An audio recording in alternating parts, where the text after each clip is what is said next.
You probably didn't know that this wrestler did something truly terrifying. For years, he was known as one of the most disciplined, respected, and intense performers in professional wrestling. Fans admired his work ethic. Fellow wrestlers trusted him with their careers and their lives. But behind the image of toughness and control was a slow, devastating collapse that ended in one of the darkest tragedies the wrestling world has ever known. This is the true crime story of Chris Benoit. Chris Benoit was born in Montreal, Canada, and from a young age, he was obsessed with becoming a professional wrestler. Despite not being the biggest guy, his relentless drive and extreme training regimen set him apart. He entered the wrestling world in the late 80s, building a reputation in Japan and Mexico before breaking into major American promotions. His physical, hard-hitting style looked incredibly real, earning him respect from fans and top spots from promoters. But this came at a tremendous cost. Over his career, Benoit suffered countless head injuries and concussions, which were often ignored as just part of the job. In the year 2000, Benoit joined World Wrestling Entertainment, and his career skyrocketed. He won major championships and became a leader in the locker room. He married Nancy Sullivan, known to wrestling fans as Nancy Benoit, and they had a son named Daniel. On the surface, they were the picture of a successful wrestling family, but behind closed doors, a much darker reality was unfolding. Friends later revealed that Benoit was becoming increasingly withdrawn, obsessive, and paranoid. He followed extreme workout routines and barely slept. Nancy confided in her friends that she sometimes feared for her safety, hinting at serious domestic issues that were never fully addressed. Then, in June of 2007, the unthinkable happened. Chris Benoit, known for his unwavering professionalism, failed to show up for a scheduled wrestling event. When his co-workers couldn't reach him, they grew concerned. WWE contacted the authorities in Fayetteville, Georgia, to perform a welfare check at his home. What the police discovered inside sent shockwaves through the entire world. Chris Benoit, his wife Nancy,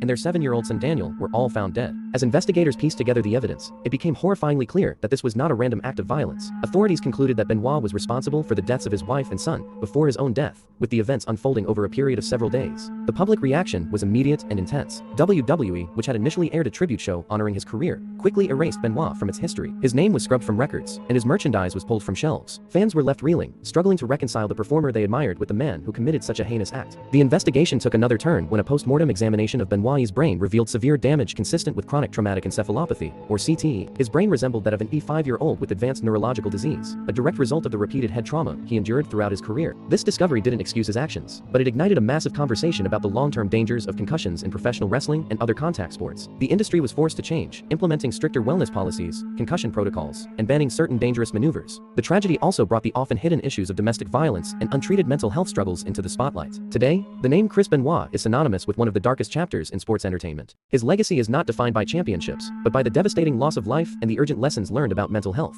the consequences of glorifying pain, and the responsibility to protect people both inside and outside the ring. If you've made it this far, thank you for watching. These stories are difficult, but they matter. If you found this video informative, please like the video and subscribe to the channel for more in-depth true crime stories. Your support helps keep these important conversations going and honors the victims by remembering the truth.